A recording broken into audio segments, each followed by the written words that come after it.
has been nearly 6 years since the successful conclusion of World Expo Shanghai, but its legacy remains. The world's first museum dedicated to World Expos will open this year in Shanghai, and Vicente Loscertales, the Secretary General of the International Bureau of Expositions, has visited the city recently to check on the museum's progress.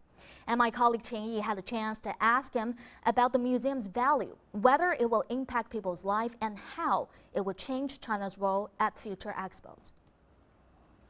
So, Mr. Loscertales, welcome to the show. Thank you very much. Well, it's nice to have you here and see you again after the World Expo. I know you're here to check on the progress of the Shanghai Expo Museum, the construction progress, and it's one of the legacies of the Shanghai World Expo. Is this a tradition of World Expos to build a museum or a structure of memorandum after? No, this is the first museum in the history that is created after an expo. It's the first World Expo museum in the world. They're still completing the structure and preparing for the exhibitions. What do you see as the value for such a museum or structure? Well, I think that first of all, the structure of the museum and the building is an outstanding building. And also is part of a policy of the city of Shanghai to create on the former site of the expo a cluster of museums to increase and to improve the cultural facilities of the city. There are a lot of people working on preparing for the exhibitions. If you're asked to select the exhibits in this museum, what would you pick? If you can show, the inventions which make the life easier, lift, or many other telegraph, telephone, many of this innovation in the case, for example, of the robotic, how for people, the robots start making part of their life. Yeah. This is what I would like to see. The most important thing is that the people who went to the museum can see how humankind is making progress through innovation, through social progress, through economic progress. Probably the best way to show how the expo has impacted people's life is, just like you said, to see how technology innovation and the expo itself has promoted the change in human life and evolved. Let's talk about Shanghai. It's been more than 5 years since the Shanghai World Expo, and I know you've been traveling back and forth a lot. From your impression, how has the expo affected people's life in Shanghai? First of all, the city has tremendously improved in transport, in public spaces, in leisure spaces, but also, in the mindset.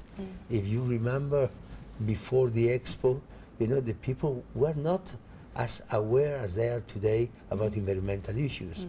People are more demanding today about clean air, clean water, facilities, healthy lifestyle. The idea is to create a catalyst, something which can create a sustainable development in the city. And give you an example, these elderly people, it's a family, and the eldest one is 90 years old, the youngest one 77. And they met in Milan, this in 2015, because they were so impressed by the expo in Shanghai that they decided the whole family to do a trip to see another expo. That was interesting. I was going to touch upon Milan because ever since the World Expo in Shanghai, people got excited, and China has been playing a very active role in BIE events. The China Pavilion was one of the highlights in Milan last year. How do you evaluate China's role in the Milan Expo in 2015? Well, I think that China has 3 pavilions. The National Pavilion of China, with all the provinces coming, with all the special events. The pavilion of the Chinese companies. Yes. They were also a strong presence of different companies. And then finally, the pavilion of Banque de Cluny, another company which was architecturally very, very important. That means that no other country participating in Milan has this presence. In the next expo in Astana, because of the special relation between Kazakhstan and China, being members of the Shanghai Agreement, I think that China's role in the expo will be probably also the most important participating country in the Expo. And China is importing a lot of oil and gas from Kazakhstan, and also exporting a lot of products, and also because of this very important vision of the recreation of the Silk Road. Right, the One Belt One Road Exactly. initiative. Yes. And this is, and I think that will be a fantastic presence.